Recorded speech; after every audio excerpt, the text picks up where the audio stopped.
ஹரி ஓம் அனைவருக்கும் நமஸ்காரம். இப்ப இன்றைக்கு நாம் பார்க்க இருக்கின்ற வகுப்பு சாந்தோக்கிய உபநிஷதம். இப்ப இந்த சாந்தோக்கிய உபநிஷத்துல கடந்த வகுப்புகள்ல அந்த நான் எங்கெல்லாம் அபிமானிக்கப்படுது? உடம்பின் அடிப்படையிலும், மனதின் அடிப்படையிலும் அபிமானிக்கப்படுகிறது இல்லையா? அப்ப அப்படிப்பட்ட நான் எப்படி இருக்கிற? இந்த உடம்பும், மனமும் நான் என்பதாக நினைத்துக் கொண்டிருக்கிறேன். ஆனா, நான் ஓய்வெடுக்கின்ற நிலையிலே பாருங்களேன். நான் ஓய்வெடுக்கின்ற நிலை என்ன? ஆழ்ந்த உறக்கம். அப்ப நான் தூங்கும்போது என்னங்க ஆயிடுது? தூக்கத்துல உடம்பு கட்ட மாரி கிடக்குது. மனம் எங்கே போகுதுங்க? அது ஆன்மாவில் ஒடுங்கி விடுகிறது. இறைவனிலே தன்னை ஒடுக்கிக் கொள்கிறது என்று பார்க்கிறோம். நீங்க ஆன்மான்னா இறைவன். ஆன்மான்னா நமக்கு இந்த நம்ம பாடத்திட்டத்த பொறுத்தவரைக்கும் ஒரே ஆன்மா தான் பரமான்மா. அப்ப இங்க ஆழ்ந்த தூக்கத்துல எப்ப தெரியுமா அது ஒடுங்குது? கனவின் முடிவு பகுதியில் தான் ஒடுங்கும். ஃபர்ஸ்ட்டு இந்த நனவு உலகத்த என்ஜாய் பண்ணிட்டு இருக்கீங்க இல்லையா? இந்த நனவு உலக வாழ்க்கையில உங்களுக்கு நெறைய வாழ்க்கை சுவாரஸ்யமா இருக்கு. விடியற்காலைல நீங்க எழுந்ததிலிருந்து இரவு தூங்குற வரைக்கும் உங்களுக்கு வாழ்க்கையில சுவாரஸ்யம் இருக்கும். எப்படி? எதையாவது ஒண்ணு செஞ்சுட்டு இருப்பீங்க. அந்த சுவாரஸ்யமானது அப்படியே அடங்கும். அடங்கும்போது போய் தூக்கத்துக்கு போறீங்க. தூங்குன உடனே நீங்க உலகத்த விட மாட்டீங்க. அங்க கனவு உலகத்த படைச்சுக்கிறீங்க. ஏன்னா, அந்த அளவுக்கு அந்த மனம் பற்று வச்சிருக்கு. இந்த உலகத்தின் மேல பற்று வச்சிருக்கு. விவகாரத்துக்குள்ள ஈடுபாடோடு இருக்கு. விடவே விடாது. இந்த உலக விவகாரத்த மனசுனால விடவே முடியாது. அப்ப இந்த மனசு என்ன பண்ணுதுன்னா, விடவே முடியாம கனவு உலகத்த படைக்குது பாருங்களேன். சரி இவ்வளோ நேரம் தான்ப்பா காலையிலருந்து நீ நனவு உலகத்த அனுபவிச்சியே, உனக்கு கொஞ்சமாவது டயர்ட் ஆகலையான்னு கேட்டா, ஆமாங்க டயர்ட் ஆனது தான் போய் தூங்குனேன். ஆனாலும் அங்கேயும் என்னால சும்மா இருக்க முடியலைங்க. அங்கேயும் கனவு உலகத்த படைச்சுக்கிட்டேங்க. அந்த கனவுல எதேதோ வருதுங்க. விதவிதமான கனவுங்க. அப்படின்னு அந்த கனவு உலகத்தையும் நீங்க வாழ்ந்துகிட்டு இருக்கிற நேரத்துல, அங்கேயும் டயர்ட் ஆவுது மனசு. ஏன்னா இங்க நனவு வாழ்க்கையிலயும் டயர்ட் ஆயி, அங்கேயும் போய் டயர்ட் ஆயி, கடைசியில சொல்லுது, "போதும்டா சாமி, நான் ரெஸ்ட் எடுக்கிறேங்குது." அப்பதான் அது அப்படியே தூங்குது. அப்பதான் மனசு போய் எங்க ஒடுங்குது? மூலத்துக்கு போயிடுது. தான் பிறந்த பிறப்பிடம் எங்க? பரமன். அப்ப அந்த பரமன் இடத்திலேயே போய் மனசு ஒடுங்கிடுதுங்க. அப்பதான் இங்க கனவும் இல்ல, நனவும் இல்ல, உலகமே இல்ல. அப்ப அங்க நம்ம போய் ஒடுங்குறதுக்கு இங்க சாஸ்திரம் எப்படி சொல்லிக் குடுக்குதுன்னா, நேரடியா நீங்க டீப் ஸ்லீப் போக முடியாது. ஃபர்ஸ்ட்டு நீங்க நனவு உலகத்திலிருந்து கனவு உலகத்துக்கு போய் தான் நீங்க டீப் ஸ்லீப் போக முடியும். அப்ப இது ஒரு ப்ராசஸ். விழிப்பு நிலை, கனவு நிலை, ஆழ் உறக்க நிலை அப்படிங்கிறது ஒரு ப்ராசஸ் இருக்கு. அந்த ப்ராசஸ் படி நீங்க போய் தான் நீங்க டீப் ஸ்லீப் போக முடியும். அப்ப கனவின் இறுதியிலேயே தூக்கம் என்பதை இங்கு உபநிடத ஆராய்ச்சிகள் தெரிவிக்கின்றன. உபநிட முனிவர்கள் தெரிவித்திருக்கின்றார்கள் என்று நம்ம இங்க பார்க்கிறோம். 5000 ஆண்டுகளுக்கு முன்னாடி. நேற்று இன்றைக்கு இல்ல. 5000 ஆண்டுகளுக்கு முன்னாடி நம்முடைய உபனிஷத் ரிஷிகள் நம்முடைய மனசு எங்க போய் ஒடுங்குது, அந்த மனதினுடைய கற்பிதம் எப்படி இருக்குங்கிறத புட்டு புட்டு வச்சுட்டாங்க. சயின்ஸ் இப்ப தான் அப்படியே கொஞ்சம் மெல்லமா ஆமாங்க தூக்கத்துல தான் மனசு போய் ஒடுங்குது. ஆனா அது என்ன? அந்த கனவு உலகம்ங்கிற ஒண்ண படைச்சுக்கிட்டு இருக்கிற மனசு கனவு கண்ட பிறகு தான் அது தூக்கத்துக்கே போகுது அப்படின்னு இப்ப சயின்ஸ் சொல்றான். ஆனா இப்படியெல்லாம் சயின்ஸ் எப்படி சொல்ல முடியுது தெரியுமா? அதுதான் இங்க இறைவனுடைய வைபவம். இந்த விஷயம் உள்ள இருந்து வெளிப்படணும். நம்ம நடந்துகிட்டு இருக்க அந்த ரியல் ப்ராசஸ எக்ஸ்பீரியன்ஸ் பண்ணும்போது மட்டும் தான் அத நம்ம வெளிப்படுத்த முடியும். அப்படி வெளிப்படுத்துறவன் தான் மெய்ஞானி. அப்படி வெளிப்படுத்துறவன் தான் விஞ்ஞானி. அப்ப அப்படி ஒண்ண கண்டுபிடிச்சு விஞ்ஞானி சொல்றான்னா, அவனுக்கு எப்படி தெரிஞ்சதுங்க? அவன் தன்னுடைய அனுபவ உண்மைய உலகத்துக்கு பகிர்றான். அது விஞ்ஞானம். மெய்ஞானி அப்படிதான். தன்னுடைய அனுபவ உண்மைகள உலகத்துக்கு பகிர்றான். அது மெய்ஞானம். அப்ப இங்க விஞ்ஞானி, மெய்ஞானி வேற வேற கிடையாது. அவங்க கண்டுபிடிக்கிற கண்டுபிடிப்புகள வைத்து நம்ம அப்படி பிரிச்சு பார்க்கிறோம். அது நம்முடைய மனம் தாங்கிறத இங்க புரிஞ்சுக்கும்போது, அடுத்த ஒரு மிகப்பெரிய விஷயத்துக்குள்ள உத்தாலகர் வராரு. அவர் மேலும் தொடர்ந்து பேசுகிறார். எப்படி சொல்றார்ன்னா, கயிற்றில் கட்டப்பட்ட பறவைகள் திசைகள் தோறும் பறந்தாலும், கட்டுண்ட காரணத்தால் அவைகள் வேறு எங்கும் செல்ல இயலாது. அதற்கு வேறு எங்கும் புகலிடம் கிடைக்காத காரணத்தினாலே, கட்டப்பட்ட இடத்தையே மீண்டும் சரணடைகின்றது என்று ஒரு அருமையான ஓமானத்தை இங்க உத்தாலகர் எடுத்து சுவேதகேதுவுக்கு கூறுகிறார். இப்ப இந்த ஓமானத்த நம்ம எப்படி பார்க்கலாம் அப்படின்னா, இப்போ உங்க வீட்ல ஒரு மொட்டை மாடி இருக்கு. அந்த மொட்டை மாடியில துணி காய போடுறதுக்கு ஒரு குச்சி கட்டி வச்சிருக்கீங்க. ஒரு மூங்கில் குச்சி. அந்த மூங்கில் குச்சியில என்ன பண்றீங்க, அங்க பறந்துகிட்டு இருக்கிற ஒரு புறாவ புடிச்சு கால்ல கட்டி அந்த மூங்கில் குச்சியில கட்டிட்டீங்க. மூங்கில் குச்சியில அந்த புறாவ கட்டி விட்ட உடனே, இப்ப அந்த பறவையானது பறக்கும். ஆனா எல்லா திசைகளிலும் பறக்கும். எப்படி கிழக்கு நோக்கி பறந்து பார்க்கும், மேற்கு நோக்கி பறந்து பார்க்கும், வடக்கு, தெற்கு, மேல, கீழ அப்படி 6 திசைகளிலும் அது முயற்சி பண்ணி பார்க்கும். ஆனா அதனால பறந்து ஒரு இலக்க அடைய முடியுமா? அது பறந்து எங்கேயாவது போக முடியுமா? அது எங்கேயாவது போய் அடைவதற்கான புகலிடம் கிடைக்குமா? அப்படின்னு பார்த்தீங்கன்னா கிடைக்காது. ஏன் என்ன காரணங்க அப்படின்னு கேட்டா, அந்த பறவை பறப்பதற்கான சுதந்திரம் இல்லாம, நீங்க என்ன பண்ணிட்டீங்க, அந்த பறவைய வந்து ஒரு கயித்துல கட்டி அந்த மூங்கில் குச்சியில மாட்ட விட்டுட்டீங்க. அது பறந்தாலும் அந்த மூங்கிலுடைய கட்டுப்பாட்டுக்குள்ளேயே இருந்து தான் பறக்க முடியும். ஆனா, மூங்கிலிருந்து பிச்சுக்கிட்டு அது எங்கேயும் போக முடியாது. கடைசியில என்ன பண்ணும்? பறந்து, பறந்து ஓஞ்சி, அந்த ரெக்கைகள் வழி எடுக்க ஆரம்பிக்கும் இல்லையா? அது கிழக்க பறக்கும், ரைட்ல பறக்கும், மேற்க பறக்கும். நம்ம இப்ப மாடர்ன் லாங்குவேஜ்ல பேசினா, லெஃப்ட்ல பறக்கும், ரைட்ல பறக்கும், அப்ல பறக்கும், டவுன்ல பறக்கும். ஸோ எனிவேர் பறந்து பார்த்து முடியலன்ட்டு, அது என்ன பண்ணும்? டயர்ட் ஆகி திருப்பி வந்து எங்க உட்காரும்? அந்த கயிற்றினால் கட்டப்பட்ட கம்பிலேயே வந்து உட்காந்துக்கும். என்னடா இது முடியலையே! அப்படின்ட்டு அந்த இடத்திலேயே வந்து உட்காருது இல்லையா? இந்த எக்ஸாம்பிள் அப்படியே எடுத்து சொல்றாரு. இப்படித்தான் இந்த மனமும் இறைவனால் கட்டப்பட்டுள்ளது. இது ரொம்ப முக்கியமான point. Highlighted point. Underline point. அப்படித்தான் மனமும் இறைவனால் கட்டப்பட்டுள்ளது. இது தெரியாமல் மனமும் இவ்வாறு எல்லா திசைகளிலும் அலைகிறது. இந்த மனசு என்ன பண்ணுது? இது தெரியல. நாம் இறைவனில் தான் கட்டப்பட்டிருக்கிறோம்ங்கிறது மனசுக்கு தெரியல. ஏன்னா இறைவனுடைய அதிஷ்டானத்தில் தான் இந்த மனசு இருக்குது. இறைவன் இல்லன்னா மனசே இல்ல. ஆனா இங்க என்ன பண்ணுது? மனசு தன்னுடைய இயல்புல இயங்க பாக்குது. கிழக்க பறக்குது, ரைட்ல பறக்குது, லெஃப்ட்ல பறக்குது. எல்லா பக்கம் பறக்கிற மாரி இங்க என்ன பண்ணுது? பல விவகாரங்கள்ல போய் பறந்து, பறந்து பாக்குது. ஆனா, அந்த மனதிற்கு எங்குமே புகலிடம் கிடைக்கவில்லை. கடைசியில என்ன பண்ணுது? மீண்டும் இறைவனிடமே சரணடைகிறது. இதுதான் இங்க ஹைலைட் பாயிண்ட். அப்ப இங்க மனசு என்ன பண்ணும்? என்ன வேணா உலகத்துல புடிக்க பாக்கட்டுமே! ஓஞ்சு போகும்போது எங்க தெரியுமா வரும்? மீண்டும் இறைவன்கிட்ட தான் வந்தாகணும். அப்ப எப்பங்க ஓஞ்சி இறைவன்கிட்ட வருது? தினசரி வருதுங்க. அது என்ன மரணத்திலேயே வருது? இல்லைல்ல. அது பகல்ல பூரா அலை பாயுது. அத பண்றேன், இத பண்றேன்ட்டு எதையோ ஒண்ணு செஞ்சுகிட்டு இருக்கு இந்த மனசு. அப்ப இந்த உடம்ப வச்சு எல்லாத்தையும் பண்ணிக்கிட்டு இருக்கு. அப்ப உடலும் டயர்ட் ஆகுது, மனசு ஒரு ஸ்டேஜ்ல டயர்ட் ஆகுது. அப்பதான் நமக்கு தூக்கம் வருது. அப்ப போய் நம்ம தூங்குறோம். தூங்குனாலும் இந்த மனசு என்ன ஆகுது? உடம்பு தான் அந்த டயர்ட்னால ரெஸ்ட் கேட்குது. இப்ப கை, கால் வலி வருது. அப்படியே நம்ம வேலை செஞ்சு அலுப்பாயிடுறது. அப்ப நம்ம அலுப்புல என்ன பண்றோம்? போய் தூங்க போறோம். அப்ப தூக்கத்துல உடம்பு ஒடுங்கிடுச்சு. வலி தாங்க முடியாம அப்படியே படுத்துருது உடம்பு. டயர்ட் ஆயிடுச்சு. ஆனாலும் மனசு படுக்க மாட்டேங்குது. அங்கேயே போய் இன்னொரு உலகத்த உண்டு பண்ணுது. இங்க இருக்கிற பியூட்டி தான். நீங்க நல்லா இந்த மைண்டினுடைய ப்ளே கவனிக்கணும். ஏன்னா, இது வந்து இந்த சாஸ்திரமெல்லாம் ரொம்ப ஹைலி டெப்த் சப்ஜெக்ட்ட பேசிட்டு இருக்கேன். இந்த ரியல் லைஃப என்ஜாய் பண்ணிட்டு இருக்கிற இந்த மனசு, இது ஒரு ரியல் லைஃபா நெனச்சுக்கிட்டு தான் இந்த இவ்வளோ நேரம் ஆடிக்கிட்டு இருந்தது. ஆடாத ஆட்டமெல்லாம் ஆடிக்கிட்டு இருந்தது. எப்போ? விழிப்பு நிலையில. அதுவே மனசு போய் தூங்குது பாருங்க. அங்க கனவு உலகத்த உண்டாக்கிக்குது. அங்கேயும் தூங்க மாட்டேங்குது. அப்ப யாருங்க தூங்கிட்டு இருக்கிறா? டயர்ட்னால இந்த உடம்பு தான் ரெஸ்ட் எடுத்துட்டு இருக்கு. மனசு அப்பயும் தூங்கல. உடம்பு வேணா கட்ட மாரி படுத்துட்டு இருக்கும். வேலை செஞ்ச களைப்புனால அடிச்சு போட்ட மாரி தூங்குறான்னு சொல்றோம்ல்ல. அவன் என்னங்க அடிச்சு போட்ட மாரி தூங்கிட்டு இருக்கான். அடி வாங்குனதுல என்ன ஆயிடுது? உடம்பு அலுத்து போய் அப்படியே படுத்த படுக்கையா கிடக்குறான். அவனுக்கு அசைவு கூட இல்ல. அப்படி கிடக்குறான். அப்படி உடம்பு கிடக்குது. ஆனா, உடம்பு தான் அப்படி கிடக்குது. மனசு கதைகள உண்டாக்குது. கற்பனா கதைகள, கதாபாத்திரங்கள உண்டாக்கி, அங்க ஒரு படத்த ஓட்டிக்கிட்டு இருக்கு. அதுல கொஞ்ச நேரம் ஓடுது. ஓடுன பிறகு அங்க டயர்ட் ஆகுது மனசு. அப்பதான் அது டீப் ஸ்லீப் போகுது. அந்த டீப் ஸ்லீப் தான் இங்க இறைவனுடைய இடம். இறைவனிடத்திலே சரணடைகின்றது என்று இங்க சாஸ்திரம் சுட்டிக்காட்டி, இந்த இடத்துல உத்தாலகர் அருமையான ஒரு விளக்கத்த சொல்றார்.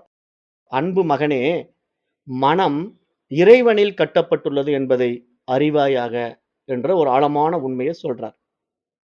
அப்ப நாமெல்லாம் எங்க போய் ஒடுங்குறோம்னா, இறைவனில் தான் ஒடுங்குறோம்.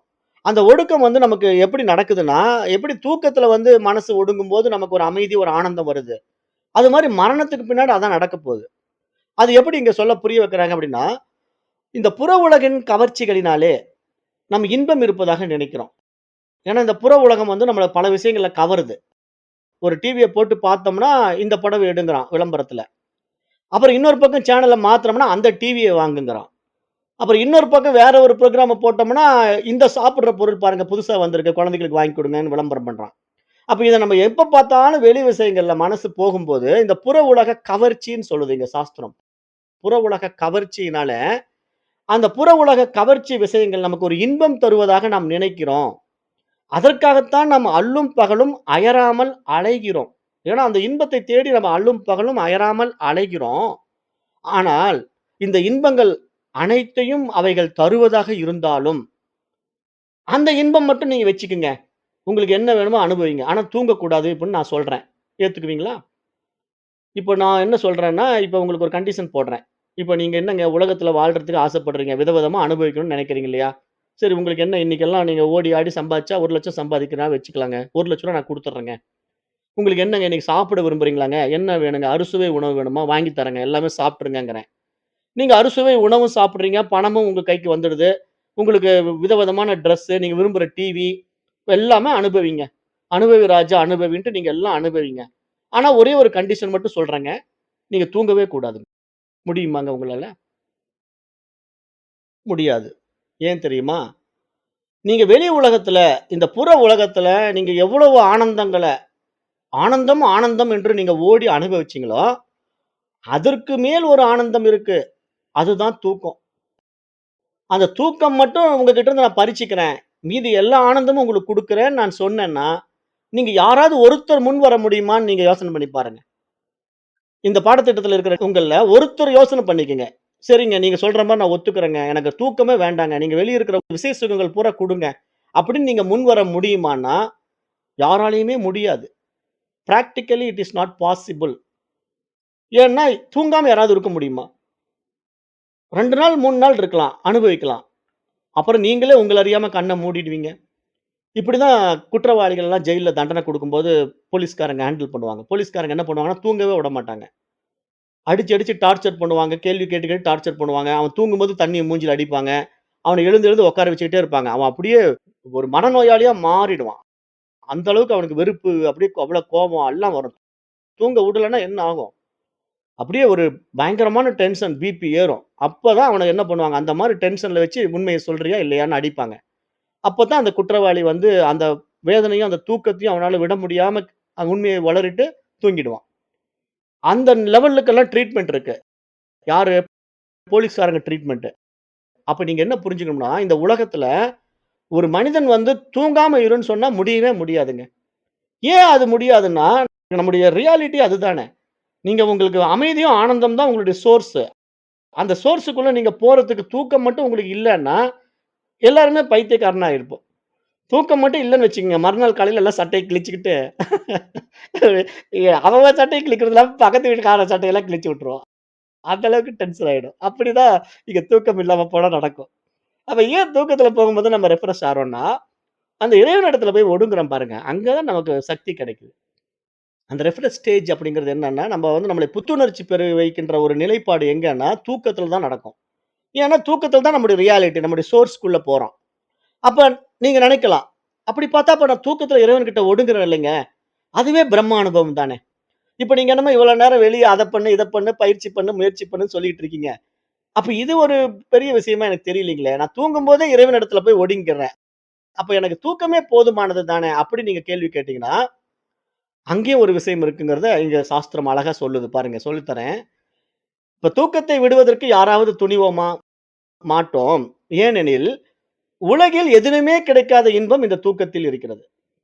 அங்கும் இங்கும் அலைபாய்ந்து கொண்டிருக்கின்ற மனம், இறுதியாக தூக்கத்திலே இறைவனிடம் ஒடுங்குகிறது. ஆன்மாவில் ஒடுங்குகிறது. அப்படியானால், ஆன்ம அனுபூதியும், இறை அனுபூதியும் வாய்த்து விட்டன என்று சொல்லலாமா? அப்ப நான் தூக்கத்துல போய் ஒடுங்கும்போது இறைவனிடத்திலேயே போய் ஒடுங்கி விட்டேன். அப்ப எனக்கு இறை அனுபூதி வந்துருச்சுங்க, ஆன்ம அனுபூதி வந்துருச்சுங்கன்னு சொல்ல முடியுமா? முடியாது. ஏனென்றால், தூக்கத்திலிருந்து வெளிவருபவன் மகானாக வெளிவருவதில்லை. அவன் எப்படி உறங்கச் சென்றானோ, அப்படியே அதே மனிதனாகவே வெளியே வருகின்றான். அப்ப இங்க நீங்க என்ன புரிஞ்சுக்கணும்? அப்ப மனம் வந்து தற்காலிகமா போய் இறைவனிடத்துல ஒடுங்குது. ஆனா, அந்த ஒடுக்கத்திலிருந்து அது மீண்டும் மறுநாள் காலையில விழித்து எழும்போது, நேத்து நைட்டு எப்படி மனிதன் தூங்க போனானோ, அதே மூடுல அப்படியே காலையில எழுந்திரிக்கிறான். ஏன்னா, அவன் நைட்டு தூங்கும்போதே நெக்ஸ்ட் டே ஷெட்யூல் போட்டுர்றான். நாளைக்கு காலையில நான் இத பண்ண போறேன். நாளைக்கு மத்தியானம் அத பண்ண போறேன். நாளைக்கு நைட் இப்படி இருக்க போறேன்னு எல்லாத்தையும் ஒரு பிளானிங் பண்ணிட்டு தான் அவன் தூங்குறான். அப்ப அவன் தூங்கும்போது, அங்க இறைவனிடத்துல போய் அந்த மனசு ஒடுங்குனாலும், அங்கு மனம் இறந்து விடுவதில்லை. இந்த பாயிண்ட்ட நல்லா புரிஞ்சுக்கணும். ஏன்னா, இறைவனிடத்துல போய் ஒடுங்கும்போது, மனம் இறந்தால் மட்டும் தான் இறைத்தன்மைக்குள்ள போக முடியும். இல்லன்னா, இறைவனிடத்துல தான் எல்லாமே இருக்கு. இங்க ஒட்டுமொத்த பிரபஞ்சமே இறைவனிடத்துல தான் இருக்கு. ஆனா, இறைவனாகவே ஆகாது. ஏன் இறைவனாகவே ஆகாது? அது இறைவனிடத்திலிருந்து தன்னை பிரித்து வைத்துக் கொண்டதனால இறைவனாக ஆக முடியாது. அப்ப எப்ப அது இறைவனாக ஆக முடியும்? தன்னுடைய தனித்துவத்தை இழக்கும்போது மட்டும் தான் இறைவனாக மாற முடியும். இதுதான் பாயிண்ட். அப்ப தன்னுடைய தனித்துவத்தை இழக்கணும். அப்ப இங்க தூக்கத்திலிருந்து வெளிவருபவன் மகானாக வெளிவருவதில்லை. எப்படி உறங்கச் சென்றானோ, அதே மனிதனாகத்தான் வெளிவருகின்றான். அப்படியானால், தூக்கத்தில் இறைவனில் ஒடுங்குகின்றோம் என்பதன் உண்மையான பொருள்தான் என்ன? அப்படின்னு நம்ம கேள்வி கேட்டோம்னா, இந்த கேள்விக்கான விடை இதே உபனிஷத்தில் இனியும் தொடர்கின்றன. என்ன இங்க நம்ம இதைப் பற்றி ஆராய்ந்து பார்க்கிறோம் அப்படின்னா, இங்கே மனம் இறைவனில் ஒடுங்குகிறது என்பதை எப்படி புரிந்து கொள்ள வேண்டும் என்பதை ரொம்ப விரிவாக இந்த இடத்துல உபனிஷத் பேசுது. அது என்ன அப்படின்னு பார்த்தீங்கன்னா, இங்கே நமது நோக்கம் வந்து இறைவனே அனைத்திற்கும் காரணம் என்பதை புரிந்து கொள்வதுதான். ஏன்னா, இப்ப நம்ம வந்து இந்த பாடத்திட்டத்துல அத்தியாத்ம ஞான கல்விக்குள்ள நம்ம வந்ததுனால நம்ம என்ன புரிஞ்சுக்கிறோம் அப்படின்னா, இங்க எல்லாமே இறைவன் தான், எல்லாமே இறை அம்சம் தான் அப்படிங்கிறது இந்த பாடம் நமக்கு சொல்லிக் குடுக்கும். இந்த பாடத்துல மட்டும் தான் இங்க ஒன்னஸ்க்குள்ள வர முடியும். எல்லாம் இறைமயம், எல்லாம் பிரம்மமயம். ஏன்னா, ஈசாவாஸ்யம் இதம் சர்வம் என்று இங்க சொல்ல முடியும். இருப்பதெல்லாம் இறைவனே என்று சொல்ல முடியும். அது எப்படிங்க என்னால சொல்ல முடிஞ்சதுன்னா, எல்லா காரியங்களுமே காரணத்தில் மட்டுமே ஒடுங்கும் என்ற அடிப்படையில் இங்க சொல்றோம். இதுதான் cause and effect theory. Science பேசும். காஸ் அண்ட் எஃபெக்ட் தியரி அப்படின்னா, காரண காரிய நியதி அப்படின்னு ஒரு ஃபார்முலா இருக்கு. இது வந்து அறிவியல் பேசும். இத நம்முடைய அறிஞர் பெருமக்கள் 5000 ஆண்டுகளுக்கு முன்னாடி பேசிட்டாங்க. சயின்ஸ் இப்ப தான் அந்த காஸ் அண்ட் தியரிய பேசிக்கிட்டு இருக்குல்ல. காஸ் அண்ட் எஃபெக்ட் தியரி வந்து நம்ம இப்ப ஸ்கூல்ல குழந்தைகளுக்கு படிக்க குடுக்குறோம். பட் அதெல்லாம் ரொம்ப அட்டர் வேஸ்ட் படிப்பு. ஒண்ணுமே அதெல்லாம் அண்டர்ஸ்டாண்டிங் பண்றதே கஷ்டம். போட்டு குழப்பிக்கிட்டு இருப்பானுங்க. நீங்க இந்த வேதாந்த பாடத்த படிச்சுட்டீங்கன்னா, காஸ் அண்ட் எஃபெக்ட் தியரி வந்து வித்தின் ஃபியூ செகண்ட்ஸ்ல உங்களுக்கு புரிஞ்சிடும். ஏன்னா, அருமையா விளக்கும். அப்ப இங்க காரண காரியம்ங்கிறது என்னன்னா, ஒரு காரணத்திலிருந்து தான் காரியங்கள் வரும். அதுக்கு நம்ம வேதாந்த சாஸ்திரம் எப்படி அருமையா விளக்கம் குடுத்தது? ஒரு தங்கம்ங்கிற ஒரு காரணம் இருந்தது. அந்த தங்கத்திலிருந்து நான் பல்வேறு ஆபரணங்கள் செய்தேன். மூக்குத்தி செஞ்சேன், செயின் செஞ்சேன், ஒட்டியாணம் செஞ்சேன், நெக்லஸ் செஞ்சேன். எல்லாமே காரியங்கள் தான். என்னால் செய்யப்பட்ட பல்வேறு காரியங்கள். அப்ப அந்த காரியங்கள்ல பல்வேறு ரூபங்கள், நாமங்கள் உண்டானன. ரூபங்கள்னா என்ன? உருவங்களும், பெயர்களும் வைக்கப்பட்டன. ஆனால் அந்த காரியங்களாக தோன்றிய அத்தனை விஷயங்களும் எங்கிருந்து வந்தது? தங்கம் என்ற காரணத்தினால் வெளிப்பட்டது. அப்ப எல்லாமே காரணத்திலிருந்து வெளிவந்தாலும், மீண்டும் அதை நான் உருக்குறேன். எனக்கு இப்ப இந்த நெக்லஸ் பிடிக்கலைங்க. கொண்டு போய் நான் கடையில போட்டேன். அவன் மீண்டும் உருக்குறான். உருக்குன உடனே அது நெக்லஸா இல்லைங்க. இப்ப அதுக்கு பேர் நெக்லஸ்ன்னு கிடையாது. அதுக்கு உருவமும் கிடையாது, பெயரும் கிடையாது. அது மீண்டும் தங்கம் என்ற தன்னுடைய சோர்ஸ்க்கு, தன்னுடைய மூலத்துக்கு திரும்பிடுச்சு இல்லையா? அப்படிதான் இங்க விவரத்த சொல்றாங்க. காரண காரிய தத்துவம்ங்கிறது என்னன்னா, மூலத்திலிருந்து ஒன்று வெளிப்பட்டு மூலத்துக்கே திரும்பும். ஆனா அது வெளிப்பட்ட நிலையில அது பலவாறாக தெரியும். அப்படி பலவாறாக தெரியறதுனால அதுக்கு பல நாமங்கள், பல ரூபங்கள் இருக்கலாம். நாமங்கள், ரூபங்கள் அப்படின்னா பல பெயர்கள், பல உருவங்கள் இருக்கலாம். ஆனால் அவைகள் எங்கிருந்து வந்தனோ, அங்கேயே மீண்டும் திரும்பியாக வேண்டும். இந்த நியதியை மாற்றவே முடியாது. ஏனென்றால், இதுதான் இயற்கை நியதி. அப்ப இங்க பானையும் அப்படிதான். மண்பாண்டங்கள நீங்க உடைச்சுட்டீங்கன்னா, நீங்க அதுக்கு முன்னாடி அதுக்கு பானைன்னு பேரு வச்சிருப்பீங்க, சட்டின்னு பேரு வச்சிருப்பீங்க, அல்லது ஒரு மண் பொம்மைன்னு பேரு வச்சிருப்பீங்க. ஆனா மண்ணினால் செய்யப்பட்ட பொம்மையாக இருக்கட்டும், சட்டியாக இருக்கட்டும், பானையாக இருக்கட்டும், அவைகள் உடைந்து போகும்போது, அவைகள் தன்னுடைய உருவத்தை இழக்கின்றன. தன்னுடைய பெயரையும் இழக்கின்றன. அப்ப உருவம், பெயர் 2ம் இழந்து போகின்ற பொழுது, அவை மீண்டும் பழையது போல மண்ணாகவே மாறி விடுகின்றன. அப்படிங்கிற ஒரு மகத்தான விஷயத்தை இங்கு உபனிஷத் பேசுது. அப்போ இங்கே மண்பாண்டங்கள் என்கின்ற காரியங்கள் மண் என்ற காரணத்தில் ஒடுங்குகின்றன. அவ்வாறே பொன் பாண்டங்களாகிய பாத்திரங்கள், பொன்னினால் செய்யப்பட்ட பல்வேறு உருவங்கள் எல்லாமே மீண்டும் பொன்னிலேயே போய் ஒடுங்குகின்றன. அதுபோல இங்கு மனம் இறைவனில் ஒடுங்க வேண்டுமானால், இறைவன் தான் மனதின் காரணமாக இருக்க வேண்டும் என்ற புரிதல் வர வேண்டும். ஏன்னா, இப்போ நமக்கு அந்த புரிதல் வரலன்னா, நீங்க ஒடுங்கவே முடியாது. இதுக்கு தான் நமக்கு வந்து பகுத்தறிவு கொடுக்கப்பட்டிருக்கு. இப்ப படைக்கப்பட்ட ஜீவராசிகள் இந்த அளவுக்கு ஆராய்ச்சி பண்ணி புரிஞ்சுக்குமா? இப்போ ஒரு எருமைய கூப்பிட்டு வச்சு இந்த பாடத்த நான் எடுத்துக்கிட்டு இருக்கேன்னு வையுங்களேன். அந்த எருமை வந்து, அருமையா சொல்ட்டீங்க. மண்ணுலருந்து தான் பானை வந்தது. பானையிலருந்து தான் மண்ணே வந்துதுன்னு இப்ப நீங்க அருமையா சொல்ட்டீங்கன்னு அது புரிஞ்சுக்குமான்னா, எப்படி புரிஞ்சுக்கும்?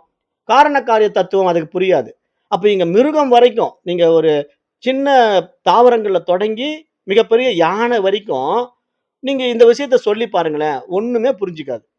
அப்ப எது புரிஞ்சுக்கும்? மனிதன் மட்டும் தான் புரிஞ்சுக்க முடியும். அப்படி மனிதன் புரிந்து கொள்ளும்போது, இப்படிப்பட்ட பாடத்த புரிஞ்சுக்கணும் இல்லையா? அதானே ரொம்ப முக்கியம். அப்ப இந்த காஸ் அண்ட் எஃபெக்ட் தியரிய இப்படி புரிஞ்சுக்கிட்டீங்கன்னா, இங்க காஸ் எது? பரமன் தான். இறைவன் இருப்பதினால அவன் காரணம். அவனுடைய காரணம் தான் இங்க இத்தனை காரியங்களுக்கு ஆதாரமா இருக்கிறான். அப்ப அத இங்க அருமையா இங்க விளக்கம் குடுத்து என்ன சொல்லுதுன்னா, இப்ப நான் இந்த உலகத்தை உண்டாக்கி பார்க்கிறேன்.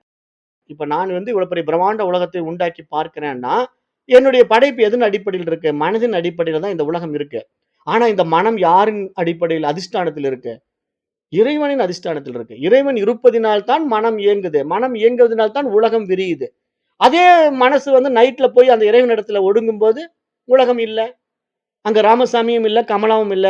ராமசாமி டாக்டரானும் தெரியல, கமலா வக்கீலானும் தெரியல. அப்ப எப்படி நடந்ததுங்க? மூலத்துக்கே திரும்பிட்டாங்க. மனசு வந்து உடம்புல இருந்து இவ்வளவு நாள் விவகாரம் பண்ணிட்டு இருந்தது. மீண்டும் மூலத்துக்கே போகும்போது, அது இறைவனிலேயே போய் ஒடுங்க வேண்டுமானால், இங்க மனதின் காரணமாக இறைவன் இருக்கின்றான் என்ற அடிப்படை உண்மையை அறியும்போது மட்டும் தான், இங்கு எல்லாம் இறைமயம், எல்லாம் இறை அம்சம் என்ற மிகப்பெரிய ஒரு விஷயம் நமக்கு அனுபவமாகும் என்று இந்த இடத்திலே உபநிஷதம் அருமையான விளக்கத்த கொடுக்குது. அப்ப இங்க உத்தாளகருடைய உபதேசம் இன்னும் தொடர்கிறது. "இனியவனே, பசி மற்றும் தாகத்தைப் பற்றி என்னிடமிருந்து நீ அறிந்து கொள்வாயாக. ஒருவன் பசியுற்று இருப்பதாக கூறினால், அவன் உண்ட உணவை அவன் குடுத்த தண்ணீர் இழுத்துச் சென்று விட்டது என்று பொருள்" என்று இங்க சொல்றார். இப்ப அருமையான விளக்கம் குடுக்குறார். எப்படின்னா, ஒருத்தன் பசியோடு வரான். அவன் பசியுற்று இருப்பதற்கு காரணம் என்ன அப்படின்னா, அவன் ஏற்கனவே உண்ட உணவு வந்து இப்ப என்ன ஆயிடுச்சு? உடம்புக்குள்ள போய் தண்ணீரா மாறிடுச்சு. இப்ப நான் வந்து காலையில இட்லி சாப்பிட்டேங்க. மத்தியானம் திருப்பி ஏங்க பசி எடுக்குது? காலையில இட்லி சாப்பிட்டா அப்படியே சாயந்தரம் வரைக்கும் இருக்க வேண்டியது தானே! என்ன ஆயிடுது? அந்த இட்லியானது செரிமானமாகி ரத்தமா மாறிடுச்சுங்க. உள்ள போய் எல்லாம் வேறு வேறு பகுதிகளா பிரிஞ்சிடுச்சு. அப்போ என்ன ஆயிடுது? வயிறு காலி ஆயிடுச்சு. அப்ப உடனே அந்த ஹைட்ரோகுளோரிக் ஆசிட் அந்த அக்னி என்ன பண்ணுது? திருப்பி எதையாவது குடு அப்படின்னு கேட்குது. அப்படி ஏதாவது திருப்பி குடுன்னு அது கேட்கறதுனால தான் பசி உணர்வே நமக்கு வருது.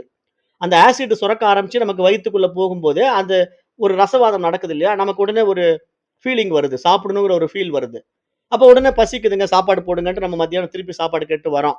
அப்போ நம்ம இங்க என்ன புரிஞ்சுக்கணும்னா, பசி மற்றும் தாகத்தை பற்றி நீ என்னிடமிருந்து அறிந்து கொள்வாய் என்று இங்க உத்தாளகர் அழகான ஒரு விஷயத்த விளக்கம் வரும்போது என்ன சொல்றார்ன்னா, ஒருவன் பசியுற்று இருப்பதாக கூறினால், அவன் உண்ட உணவை அவன் குடித்த தண்ணீர் இழுத்துச் சென்று விட்டது என்று பொருள். அப்ப இங்க எப்படி ஒவ்வொன்னுக்கும் ஒரு தலைவன் இருக்கிறான். இப்ப பசுக்களுக்கு ஒரு தலைவன் இருப்பான், குதிரைகளுக்கு ஒரு தலைவன் இருப்பான், மனிதர்களுக்கு பல தலைவர்கள் இருக்கலாம். இப்படிதான் உணவுக்கு தலைவன் தண்ணீர் என்று புரிந்து கொள்ள வேண்டும் என்று இங்க சொல்றார். அப்ப இங்க வந்து இந்த உடம்புக்குள்ள சாப்பாட்டுக்கு யார் தெரியுமா தலைவன்? அவன் தான் வாட்டர். அதாவது நம்ம சாப்பிடுற சாப்பாட்டுக்கே ஹீரோ யாருன்னா தண்ணி. தண்ணி இல்லன்னா இங்க சாப்பாடு வந்து வேலை செய்யாது. உள்ள போய் செரிமானம் ஆகாது. அந்த சாப்பாட கண்ட்ரோல் பண்றவனே இந்த தண்ணீர் தான். அப்ப அதுபோல அன்பு மகனே, இந்த உடம்பும் ஒரு காரணத்திலிருந்தே தோன்றியுள்ளது என்பதை புரிந்து கொள்வாயாக. அதாவது விதையின்றி எப்படி செடி இல்லையோ, முளை இல்லையோ, அதுபோல இந்த உலகை இயக்குகின்ற அடிப்படை நியதிகளில் முக்கியமான விஷயம் என்னன்னா, காரண காரிய நியதி. காஸ் அண்ட் எஃபெக்ட் என்னன்னா, அது எப்படி இயங்குது, எப்படி அது வந்து திருப்பி மூலத்துக்கு திரும்புது, அப்படிங்கிற அந்த விஷயத்த நம்ம இங்க புரிஞ்சுக்கணும். அதுதான் காஸ் அண்ட் எஃபெக்ட் தியரி. அத வந்து காரண காரிய நீதி என்று இங்க சாஸ்திரம் பேசுது. அப்ப நீங்க இந்த இடத்துல இந்த காரண காரிய நியதிய நீங்க ஆராய்ந்து பார்க்கும்போது ஒரு விஷயம் புரியும். என்ன புரியும்னா, இங்க காரியம் இருக்குமானால், காரணம் இருந்தே ஆக வேண்டும். அப்ப இங்க மனசுன்னு ஒண்ணு இருக்குன்னா, அந்த மனதை படைத்தவன் யார் என்ற ஒருத்தன் இருந்தே ஆகணும். அப்ப இந்த உடல் இருக்க வேண்டுமானால், இந்த உடலை படைத்தவன் யார் என்று ஒருத்தன் இருந்தே ஆகணும். இப்படி நீங்க எல்லாத்தையும் ஆராய்ச்சி பண்ணிட்டே போங்க. இப்ப நீங்க வந்து இங்க பார்க்கிற ஒவ்வொரு பொருளுக்கும் அதனுடைய மூலம் எதுன்னு நீங்க ஆராய்ச்சி பண்ணுங்க. முதல்ல உங்க உடம்பு எடுத்துக்கங்க. இப்ப இந்த உடம்பு எதனால் ஆனது அப்படின்னு நீங்க ஆராய்ந்தீங்கன்னா, பஞ்சபூதங்களால் ஆனது. அப்ப பஞ்சபூதங்கள் எதனால் ஆனது? பரமனால் ஆனது. இவ்வளவுதான் விஷயம். இப்படிதான் நீங்க ரூட் காஸ் பிடிக்க முடியும். அப்ப நீங்க ரிட்டர்ன் போகணும். எங்கிருந்து மூலத்திலிருந்து வந்தீங்களோ, அந்த மூலத்துக்கே நீங்க திரும்பணும். ஆனா, இத திரும்புறது இயல்பாவே நடந்துகிட்டு இருக்கு. இயற்கை வந்து தன்னுடைய நியதி மாறாம இந்த ரிதம் வச்சுக்கிட்டு இருக்கு. இந்த ரிதம் வச்சுக்கிட்டு இருக்குன்னா, இப்ப எந்த மூலத்திலிருந்து வருதோ அந்த மூலத்துக்கே எல்லாம் திரும்பும். நீங்க எத வேணா பாருங்க. அந்த மூலத்திலே திரும்பும். உதாரணம் நான் ஒண்ணு புரியிற மாரி உங்களுக்கு சொல்றது தான் இந்த விதை. இப்ப இந்த விதையிலிருந்து 2 துளிர் வந்தது. அப்புறம் அது அப்படியே செடியாச்சு. அப்புறம் மரமாச்சு. அப்புறம் மீண்டும் அதுல காய்கள், கனிகள் விட்ட பிறகு, அந்த கனிகள் மீண்டும் விதையாக மாறுதுன்னா, விதையிலிருந்து தான் விதை வருது. அப்ப இங்க என்ன புரிஞ்சுக்கணும்? ஏற்கனவே ஒரு விதை இருந்தால் தான் மீண்டும் அது விதையை உருவாக்க முடியும். அப்படிதான் நீங்க படைப்பு இருக்கு. அது மாரி நீங்க மலை பாருங்களேன். பெரிய பிரம்மாண்டமான ஒரு மலை பார்க்குறீங்க. அந்த மலை எங்கிருந்துங்க வந்தது? மண்ணிலிருந்து தான் வந்தது. இப்ப அந்த மலை வந்து மீண்டும் உடைக்கப்பட்டால், அத வந்து நீங்க ஒரு பெரிய புல்டோசர வச்சு அப்படியே கொஞ்சம் கொஞ்சமா சுரண்டி, சுரண்டி எடுத்து, அத பூரா பவுடர் பண்ணீங்கன்னா, மீண்டும் மண்ணா தான் மாறப்போகுது. அப்ப இங்க படைப்புல எல்லாமே ஒரு மூலத்திலிருந்து வந்து, மீண்டும் அந்த மூலத்துக்கு தான் திரும்ப போது. அதுல எந்த மாற்றமும் கிடையாது. அப்ப காரியம் இருக்குமானால், காரணம் இருந்தேயாக வேண்டும் என்று நாம் இங்க புரிந்து கொள்ள வேண்டும். அப்போ ஒரு நாற்காலி, இப்ப வீட்டிலே செய்து வைக்கப்பட்டிருக்கின்ற ஒரு மர நாற்காலிய நீங்க பார்க்கிறீங்க. அந்த மர நாற்காலி, அதன் காரணமான மரத்தினால் ஆனது என்பதை நாம் புரிந்து கொள்கிறோம் இல்லையா? ஒரு நாற்காலி வீட்ல வைக்கப்பட்டிருக்குன்னா, இந்த நாற்காலி எதனால் செய்யப்பட்டது? மரத்தினால் செய்யப்பட்டது. அப்போ அந்த மரம் தான் மூலம். அந்த மரம் தான் காரணம். அந்த காரணம் இருப்பதினாலே, இங்கு நாற்காலி என்ற ஒரு காரியம் நம்மிடத்திலே நடைமுறையில் இருக்கிறது. அப்ப பானையை பார்க்கும்போது நாம் மண்ணை அறிந்து கொள்கிறோம். அதுபோல உடம்பு என்பது, இந்த உடம்பு என்பதும் ஒரு காரணத்திலிருந்தே தோன்றியது. அந்த காரணம் என்ன தெரியுமா? உணவு. இப்பதான் பாயிண்ட்டுக்கே வரேன். இவ்வளவு நேரம் வளவளன்னு பேசிக்கிட்டு இருந்தேன்னு நெனைக்காதீங்க. இங்க இவ்வளோ பெரிய பாடி உட்கார்ந்துட்டு இருக்கு, பேசிக்கிட்டு இருக்கு. இது எங்கிருந்து வந்ததுங்க? உடம்பு. அப்ப இந்த உடம்பு எங்கிருந்து வந்ததுங்க? உணவு. இவ்வளவுதான் விஷயம். அப்ப இங்க வந்து உணவிலிருந்து தான் இந்த உடம்பு உண்டாகி இருக்கு. இதுக்கு பேரு அன்னமய கோஷம் அப்படின்னு அருமையான ஒரு எக்ஸ்பிளனேஷன நம்முடைய வேதாந்த சாஸ்திரம் 5000 ஆண்டுகளுக்கு முன்னாடி குடுத்துருச்சு. அப்ப இதை பற்றி இன்னும் விரிவாக விளக்க இருக்கின்றார் உத்தாலகர். சுவேதகேது இதில் மிகப்பெரிய தெளிவை அடைய இருக்கின்றான். ஏனென்றால், பசிக்கிறது என்றால் என்ன? உடம்பிற்கு உணவு தேவை என்பது அதன் பொருள். அப்ப இங்க உடம்பு தான் இந்த உணவுனால் உண்டாயிருக்கு. அப்ப இந்த உடம்பு காரியம், உணவு காரணம். அப்ப காரணமின்றி ஒரு காரியம் இல்ல. அப்ப நீங்க இந்த உடம்ப இல்லாம செய்யணும்னா, உணவு எடுக்காம போயிட்டீங்கன்னா போதும். உடம்பு இல்லாம அழிச்சுக்கலாம். அப்ப இதான கான்செப்ட். அப்ப இத வந்து நம்ப இன்னும் விரிவாக பார்க்க இருக்கிறோம். ஏன்னா, இது ஒரு மிகப்பெரிய சப்ஜெக்ட். சயின்டிஸ்ட் கூட இப்படிலாம் சொல்லி புரிய வைக்க முடியாது. ஆனா, நம்முடைய சாஸ்திரம் இத அருமையா புரிய வைக்குது. இதனுடைய டெப்த் வந்து எப்படியெல்லாம் நம்ம உணவு எடுக்க போறோம்? எப்படி எடுக்கணும்? எப்படி நம்ம வாழ்ந்தா உடம்ப நீண்ட நாட்கள் தக்க வைத்துக் கொள்ள முடியும்? இப்படி எல்லா வழிமுறைகளும் நம்முடைய மகான்கள் சொல்லியிருக்கிறாங்க. நம்ம அத நடைமுறைப்படுத்துறதுல நம்முடைய ஆரோக்கியம் இருக்கு, நம்முடைய ஆனந்தம் இருக்கு, நம்முடைய வாழ்க்கை இருக்கு. அதுதான் இங்க வேதம் வந்து இவ்வளவு அழகா, அற்புதமா புரிய வச்சிருக்கு. இத மட்டும் நம்முடைய குழந்தைங்களுடைய பாடத்திட்டங்கள்ல குடுத்தீங்கன்னா, ஒவ்வொரு குழந்தைகளும் ஞானியா மிளிருவாங்க. ஒவ்வொரு குழந்தைகளும் மகான்களா இருப்பாங்க. ஆனா நம்ம ஏன் குடுக்க மாட்டேங்கிறோம்? மனிதனுடைய மனோநிலைய மாற்றப்பட்டு பொருளாதாரத்தை நோக்கி திருப்பி விடப்பட்டிருக்கு. அப்ப அதனால தான் இந்த உலகம் இப்படி இருக்குங்கிறத நீங்க புரிஞ்சுக்கங்க. இது திட்டமிட்ட சதின்னு நான் பலமுறை சொல்லிட்டே இருப்பேன். காரணம் மெக்காலே எஜுகேஷன் சிஸ்டம். இத வந்து மாத்த மாட்டாங்க. ஏன்னா, இதுல தான் அரசியல்வாதிகள் வாழ முடியும். சராசரி மனிதன் இப்படி அடிமையாகவே இருக்க வேண்டாம். அப்பொழுதுதான் அவங்க வாழ முடியும். ஏன்னா, இந்த எஜுகேஷன் சிஸ்டத்த மாத்துறதுக்கு ரைட்ஸ் யார்கிட்ட இருக்கு? சாமியார் கிட்ட இருக்கா? அரசியல்வாதி கிட்ட இருக்கு. ஆனா, இந்த பாடம் யாருகிட்ட இருக்கு? சாமியார்கள் கிட்ட இருக்கு. ரிஷிகள் இடத்துல இருக்கு. அப்ப ரிஷிகள் கிட்ட இருக்கிற பாடத்த எடுத்து அவன் சமுதாயத்துக்கு குடுத்தான்னா, அரசியல்வாதி வாழ முடியாது. ரிஷிகள் வாழ்வாங்க. அப்ப ரிஷிகள் வாழ்கின்ற நாடு தான் நம்முடைய சனாதன தர்மத்துல நம்முடைய பாரத நாடு இருந்தது. அதுக்கு பேரு தான் சத்திய யுகம்னு பேரு. இங்க எல்லாருமே ரிஷிகளா இருந்தோம்னா, அதுக்கு பேரு சத்திய யுகம். ஆனா, இப்ப நம்ம எங்க இருக்கிறோம்? கலியுகத்துல இருக்கோம். ஏன்னா, கண்றாவியா இருக்கிற உலகம் தான் கலியுகம். ஏன்னா, இங்க வந்து யாருமே ரிஷிகள் கிடையாது. எல்லாம் உலகத்துல என்னென்ன அக்கிரமம் பண்ண முடியுமோ, அத்தன அக்கிரமம் பண்ணிட்டு இருக்கோம் இல்லையா? அதுக்கு காரணம் இந்த மனது வந்து இப்படி மாற்றத்துக்கு உட்பட்டது தான் காரணம். மனச வந்து மாத்தி விட்டுட்டாங்க. ரியாலிட்டி அதனுடைய சோர்ஸ காட்டிக் குடுக்க தவறிட்டாங்க. வெளி மாயையில நம்மள மயக்குறாங்க. அதுக்கான மீடியா நம்மகிட்ட கொடுக்கப்பட்டிருக்கு. நீங்க ஓப்பன் பண்ற டிவியிலிருந்து, ரேடியோவிலிருந்து, செல்போன்லிருந்து எல்லாமே உங்கள மயக்கக்கூடிய பொருட்கள். நீங்க எந்த பொருள ஓப்பன் பண்ணாலும் மயங்குவீங்க. ஏன்னா, அவ்வளவு விஷயங்கள் அதுல கொட்டி கிடக்குது. அப்ப இங்க தான் நம்ம சிக்கிக்கிட்டு இருக்கோம் அப்படிங்கிறத எங்க சாஸ்திரம் எடுத்து சொல்லுது. இத இன்னும் விரிவாக நம்ம பேசப் போறோம். ஏன்னா, இது பெரிய உபநிஷத்துன்னு நான் சொன்னது மட்டும் இல்ல. இதுல இருக்கிற சப்ஜெக்ட்டுமே மிகப்பெரிய சப்ஜெக்ட்ஸ். அப்ப அத நீங்க உள்வாங்கிக்கிறதுல தான் உங்களுடைய விவேகம் இருக்குங்கிறத நான் சொல்லி, இப்ப இன்றைக்கு நேரம் கருதி இந்த வகுப்பை நான் நிறைவு செய்கின்றேன். மீண்டும் அடுத்த வகுப்பிலே சந்திக்கலாம். நன்றி. ஓம் தத் சத்.